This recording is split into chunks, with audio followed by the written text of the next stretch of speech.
Do you know anything about MashUp? I know absolutely nothing about MashUp. Mashup. I have heard that word, but I don't know what it sounds exactly. But I would like to know what mashup is. Let's see what it is. Hi. Hello. Do you know anything about MashUp? Mashup? Yes. No idea. Mashup. Actually, is it like a software or something? Hello. Hi. Do you know anything about MashUp? Not really. What is mashup?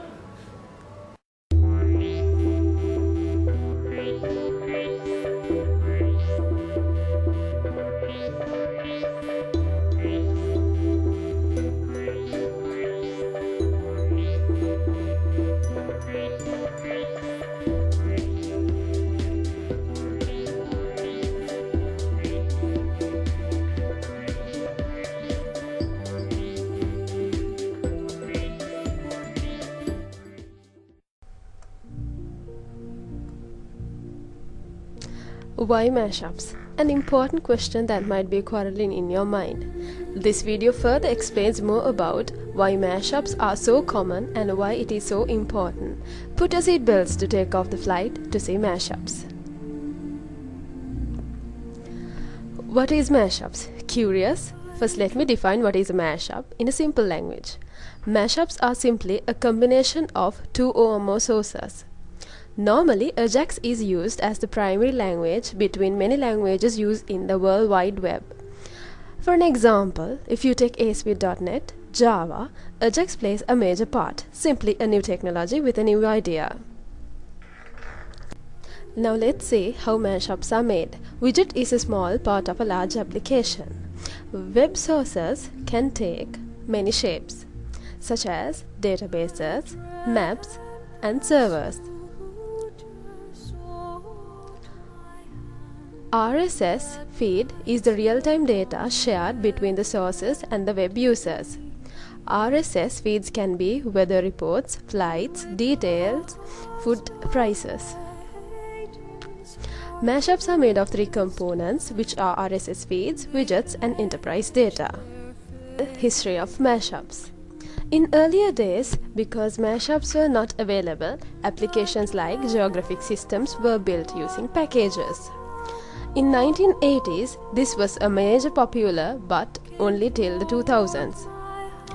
Then, non-computer experts started using tools to build up mashups, combining maps and data. Not only map-oriented mashups, but can build various mashups by using today's technology. But when you say mashup loudly, first thing that jumps into your mind is some mapping application like Google. Now let's see the mashup popularity. Google Maps is the poster child of web mashups, but it was not the first company to introduce internet mapping technology. Prior to its existence, MapQuest and Yahoo Maps dominated the scene. These sites were used mostly to get driving directions and for address lookups. In 2005, Google reintroduced internet mapping with a twist.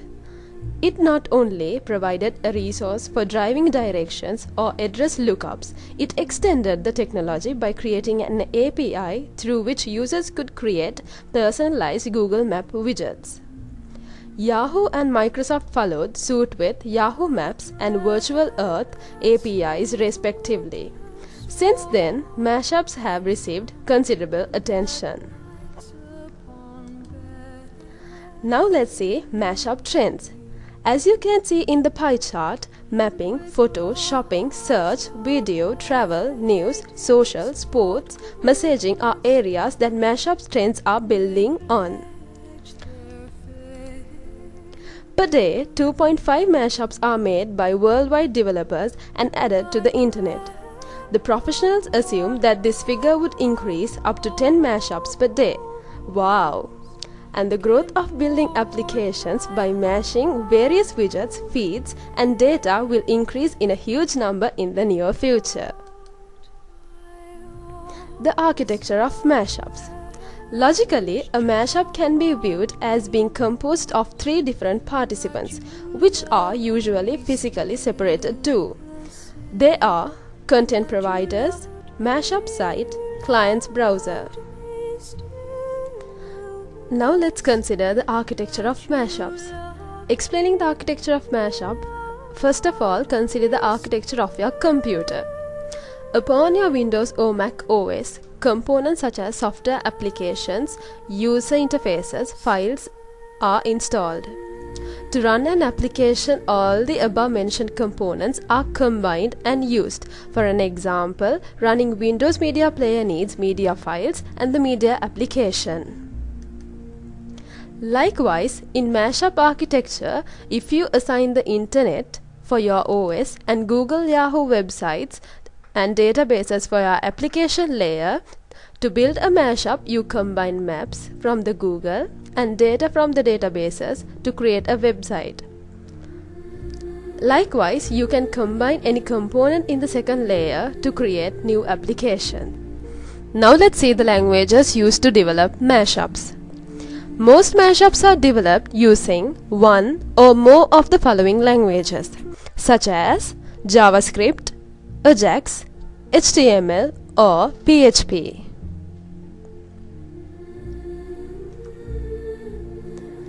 Next, I would like to introduce you some tools that are used to build mashups. First of all, let's see the Pipes. Pipes is a free online service released by Yahoo in February 2007. It allows the creation of mashups using a visual editor. It requires no coding. You simply drag and drop data sources and operators onto the workspace and connect them. How simple! If you want to get more details about Pipes and create mashups, you can just type Yahoo Pipes and search. Next, let me introduce the next tool, QAD Wiki. QAD Wiki, which stands for Quick and Easily Done Wiki, is a wiki-based mashup maker developed by the IBM Emerging Internet Technologies Group and aimed at building enterprise mashups. Next tool I'm going to introduce is Popfly. Wow! It's a new tool used to build games. Popfly was developed by Microsoft and launched in May 2007. It is a simple tool built on Silverlight technology and has a mashup creator which allows users to combine pre-built blocks to create web services. The tool can be used by non-programmers. Wow, isn't it exciting? Even you can use it. Microsoft used